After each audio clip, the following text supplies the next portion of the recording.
Kita ingat kan 94 Orde Baru melalui Kasat waktu itu ingin mencegah supaya Gus Dur tidak terpilih di dalam muktamar di Cipasung. Pak Harto itu tidak ingin NU dipimpin oleh orang NU, itu kan ya sudah keterlaluan. Di Cipasung itu tidak boleh orang NU milih tokohnya sendiri. Ya masukkan orang yang nggak jelas nasabnya di NU supaya mimpin. Upaya itu tidak berhasil. Di situ kita melihat bahwa kemandirian NU tetap terjaga. Karena kita juga utuh. Walaupun kita dipengaruhi orang lain, ditekan orang lain, tapi kita punya kemandirian.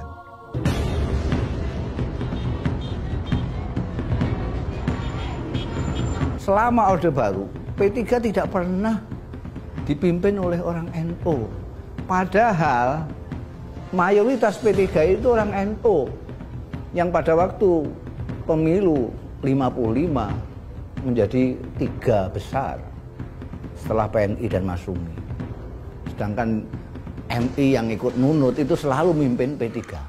Setelah Gus Dur menjadi ketua umum PBNU, karena kapasitas Gus Dur yang begitu hebat, maka akhirnya Gus Dur muncul sebagai tokoh utama dari masyarakat sipil Indonesia.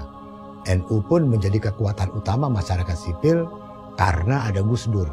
Ketika pimpinannya itu Gus Dur, maka otomatis terutama anak-anak muda wawasannya menjadi sangat luas. Karena yang mimpin Gus Dur yang mempunyai wawasan luas. Jadi tergantung siapa yang mimpin. Kalau kita lihat kenapa orang begitu menghormati Gus Dur, karena ibadah-ibadah sosialnya itu keikhlasannya menurut saya tinggi. Sehingga Tuhan menggerakkan hati orang-orang itu untuk menghormati Gus Dur. Kalau pemimpin NU tidak ikhlas, NU tidak akan berhasil sampai kapanpun. Coba bayangkan orang seperti Gus Dur tuh belusuan ke pesantren-pesantren, bertemu rakyat, bertemu LSM gitu. Dan nunggu laporan-laporan dari orang di level yang langsung di bawahnya, tapi turun sendiri. Kiai Wahid Hasyim juga dulu begitu, Saifuddin Zuhri juga begitu kan. Itu ditunjukkan sikap seperti itu oleh Gus Dur tanpa tendensi yang bisa dinilai itu hanya untuk pencitraan. Gus Dur itu tidak peduli ketika diberitahu misalnya, Gus jangan gitu, nanti Gus Dur malah dukungannya kurang, tidak peduli dia, saya tidak butuh soal-soal begitu katanya. Mau didukung, mau tidak, terserah saja, saya tidak butuh percitraan apa, pokoknya ini jalan. Maka terjadilah apa yang sudah kita lihat kan, bahwa Gus Dur menjadi ujung tombak dalam menghadapi Pak Harto dan pemerintah Orde Baru yang berujung kepada peristiwa reformasi.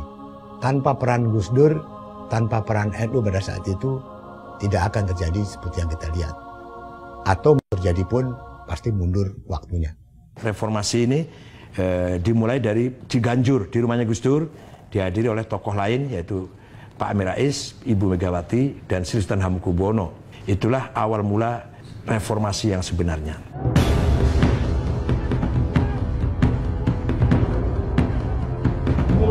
Alhamdulillah wassalatu wassalamu ala Rasulillah Sayyidina Muhammad ibn Abdullah sallallahu alaihi wasallam. Ini karena ini anti kekerasan.